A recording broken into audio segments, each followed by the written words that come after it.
Hi students, welcome again lectures club. आज students हम बड़ा इंपॉर्टेंट टॉपिक जो है वो डिस्कस करने लगे हैं, जो है कि मेमोरी सेगमेंटेशन का टॉपिक है। और इसकी बड़ी इंपॉर्टेंस है। अगर हम 8086 माइक्रो प्रोसेसर को या किसी भी माइक्रो प्रोसेसर को समझना चाहते हैं तो मेमोरी सेगमेंटेशन की जो है वो समझ होनी चाहिए, क्योंकि 8086 माइक्रो प्रोसेसर से ही सेगमेंटेड मेमोरी का जो कॉन्सेप्ट सामने आया था। तो जब भी हम मेमोरी की बात करते हैं तो हमारे सामने दो कॉन्सेप्ट्स आते हैं। एक है जी लीनियर मेमोरी और एक है सेगमेंटेड मेमोरी। पहले समझते हैं कि लीनियर मेमोरी का क्या मतलब है। लेट्स से हमारे पास एक रैम है, तो हम जो भी प्रोग्राम लिखते हैं वो रैम के अंदर लिखा जाता है। ठीक है जी, ये भी हमने लास्ट टाइम डिस्कस किया था कि किस तरह से माइक्रो प्रोसेसर और मेमोरी यानी कि रैंडम एक्सेस मेमोरी जो है ये मिलके काम करते हैं। तो अगर आपने वो मेरा प्रीवियस लेक्चर ही देखा तो काइंडली आपसे रिक्वेस्ट है कि आप प्रीवियस लेक्चर देखें ताकि आपको भी ये बेहतर समझ आएगा। तो रैम के अंदर जो भी प्रोग्राम लिखेंगे वो किसी ना किसी मेमोरी लोकेशन पे जो है वो स्टोर होगा। ये हमें पता है कि रैम के अंदर डिफरेंट मेमोरी लोकेशंस होती हैं। ये हमने भी लास्ट टाइम ये भी डिस्कस किया था। लेट्स से ये एक लोकेशन है, ये दूसरी लोकेशन है, लेट्स से ये तीसरी लोकेशन है, ये चौथी लोकेशन है। इस तरह डिफरेंट मेमोरी लोकेशंस होंगी रैम के अंदर। जो भी हम प्रोग्राम लिखेंगे, बेशक वो कोड हो या हमारा डेटा हो, वो कहीं ना कहीं पे रैम के अंदर ही लिखा जाएगा। रैम के अंदर डिफरेंट मेमोरी लोकेशंस में जाके स्टोर होगा। अब आप इस पर्टिकुलर कोड को देख लें। अगर आप इस पर्टिकुलर कोड को देखें तो आप देखें यहाँ पर डेटा और इंस्ट्रक्शंस बिल्कुल मिक्स हुए हुए हैं। यानी कि अगर इसमें से कुछ ऐसे एलिमेंट्स हैं इस पूरी इंस्ट्रक्शन में। अगर मैं सिर्फ मूव की बात करूं तो इसमें ये हमारे पास डेटा है। ठीक है जी, ये हमारे पास इंस्ट्रक्शन है। और इसी तरह ये भी एक रजिस्टर है जिसके अंदर हमें डेटा का स्टोर करना है। ये भी आगे जाके रजिस्टर्स का कॉन्सेप्ट आएगा। तो अब ये डेटा और इंस्ट्रक्शंस जो है मिक्स हो हुई हैं। अब प्रोग्रामिंग के अंदर आपको पता है कि सम टाइम हमें कुछ ऐसे वेरिएबल्स या कुछ ऐसा डेटा इस्तेमाल करना पड़ता है जो एक जगह नहीं, जो बीसियों जगहों पर जो है वो इस्तेमाल हो रहा था। मल्टीपल जो है प्लेसेस पर वो इस्तेमाल होता है। तो इसका मतलब ये है कि अगर हम सारा कुछ मिक्स कर देंगे, अंदर ही कोड लिख देंगे, अंदर ही डेटा मिक्स कर देंगे, तो फिर कहीं भी किसी भी एक जगह पे कोई चीज जो है ना वो चेंज होगी तो हमें हर एक जगह पे जाके चेंज करना पड़ेगा। दूसरा इसका साइड इफेक्ट ये है कि समझने में आसानी नहीं होगी। पता नहीं चलेगा कि इनमें से कोड वाला हिस्सा कौन सा है या डेटा वाला हिस्सा कौन सा है। तो असेंबली लैंग्वेज में चीज हमें मुश्किल फील होती है, हम नहीं अंडरस्टैंड कर सकेंगे। इसीलिए जो कॉन्सेप्ट आया था वो सेगमेंटेड मेमोरी का जो है कॉन्सेप्ट 8086 में जो है वो आया था। अब सेगमेंटेड मेमोरी क्या है कि यानी कि जो रैम है उसके छोटे छोटे डिफरेंट सेगमेंट्स बना दिए जाए। फॉर एग्जाम्पल, जैसे कि उसके अंदर एक सेगमेंट बना दिया जाए, कोड सेगमेंट, यानी कि एक ऐसा सेगमेंट जिसके अंदर सिर्फ कोड लिखा जाए। यानी कि रैम के अंदर एक ऐसा सेगमेंट या ऐसी कुछ मेमोरी लोकेशंस जो हैं उनको फिक्स कर दिया जाए, और उन मेमोरी लोकेशंस के अंदर जो भी डेटा पड़ा होगा या जो भी चीज पड़ी होगी वो बेसिकली आपके प्रोग्राम का कोड होगा। इसी तरह एक और सेगमेंट बन जाए उसी रैम के अंदर, जिसको हम डेटा सेगमेंट पे, यानी कि जो डेटा, जो वेरिएबल्स, जो चीजें हमने स्टोर करवानी है, यहाँ से हमने कोई इनपुट लेनी है, सोर्स लेना है, रीड करना है या राइट करना है, तो वो डेटा सेगमेंट के अंदर हो जाए।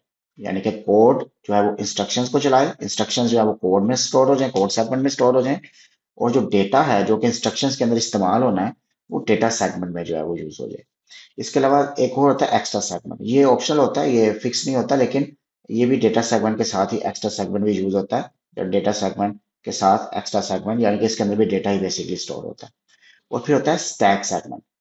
स्टैक सेगमेंट में ये होता है कि इसमें भी डेटा स्टोर होता है, लेकिन ये माइक्रो प्रोसेसर डेटा इसमें स्टोर करता है, क्योंकि उसको कुछ टेम्परेली कुछ डेटा जो है वो डिफरेंट, जब वो इंस्ट्रक्शंस पर काम कर रहा होता है, प्रोग्राम को एग्जीक्यूट कर रहा होता है, तो कुछ डेटा उसको टेम्परेली स्टोर करना पड़ता है।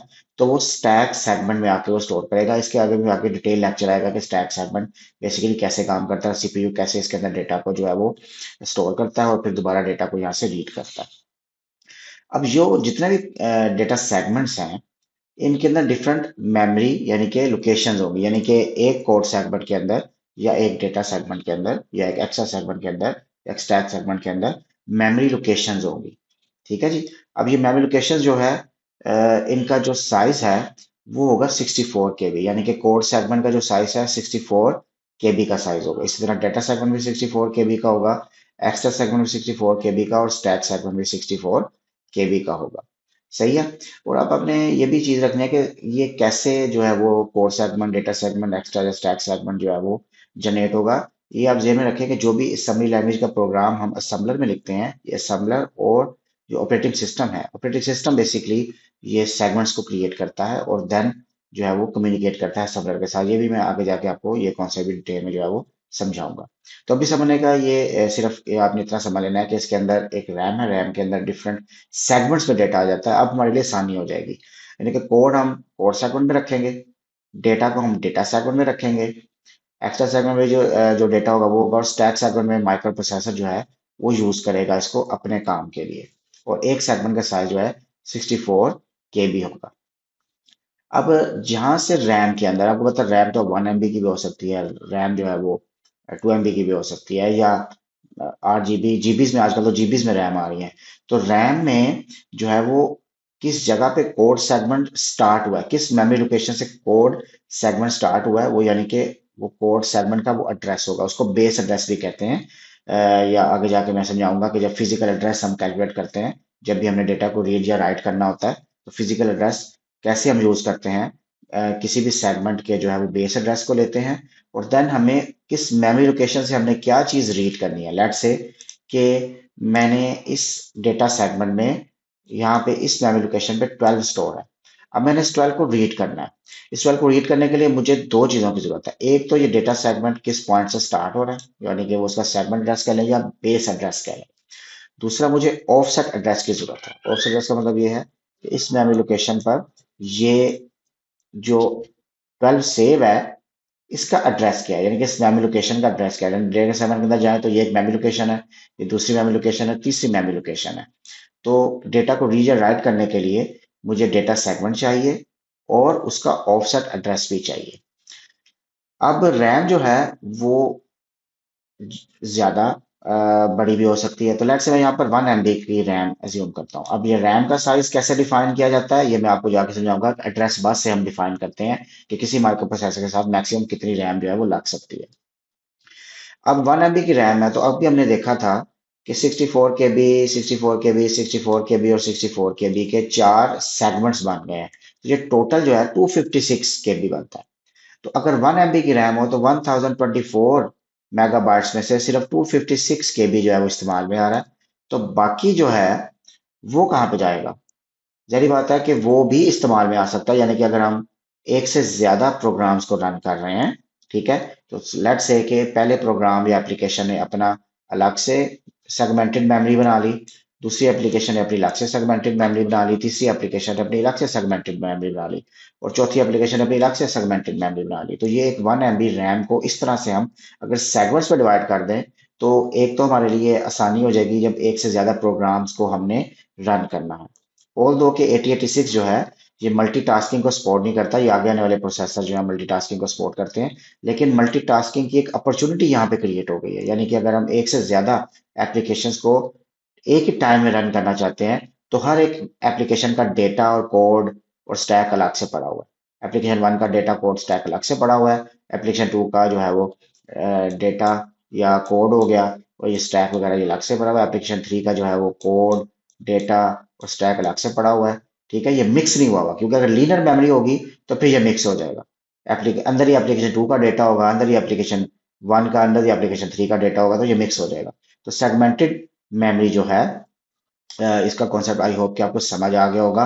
अब ये सेगमेंटेड मेमोरी को सीपीयू से एक्सेस कैसे कर सकते हैं, यानी कि किन कौन सी चीज़ है जो हमें हेल्प करती है इसको एक्सेस करने में, वो हम सीखेंगे आगे आने वाले लेक्चर में, जिसमें मैं आपको बताऊंगा कि हमारे पास सीपीयू के अंदर जो रजिस्टर्स होते हैं वो रजिस्टर्स किस काम आते हैं। वो मैं आपको बताऊंगा कि उनमें कुछ ऐसे रजिस्टर्स भी होते हैं जिनसे हम इस मेमोरी का एड्रेस जो है वो, या इस सेगमेंट का जो एड्रेस है वो यूज करते हैं, उस सेगमेंट को यूज करते हैं, उस रजिस्टर्स को यूज करते हैं, उन रजिस्टर्स को यूज करते हैं, और देन हम वहां से एड्रेस लेने के बाद, उन रजिस्टर्स से एड्रेस लेने के बाद हम जो है वो डेटा को रीड करते हैं या राइट करते हैं। आई होप कि आपको आज का लेक्चर जो है वो समझ आया होगा। अगर अगर कोई भी क्वेश्चन है तो आप कमेंट कर सकते हैं, मैं उसको रिप्लाई करूंगा।